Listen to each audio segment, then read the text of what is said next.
Se rompe un poco, pero está buena.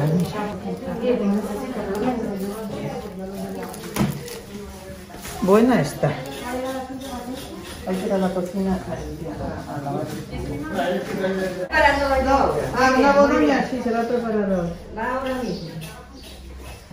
Mira, y si quieres cortar alguna de estos... Ay, pero hoy dura más que nada. Bueno, espera, toma, te quedas con esto.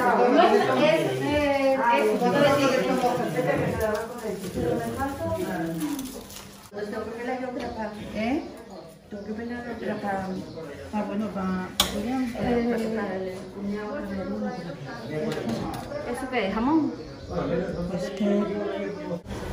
la cosa es que huela bien, pero no huela quemado, ¿eh? No, partida no hay la de... ¿Cómo va eso? Esto es jamón. A mí no me gusta. No veo una entera, ¿no? Espera una entera.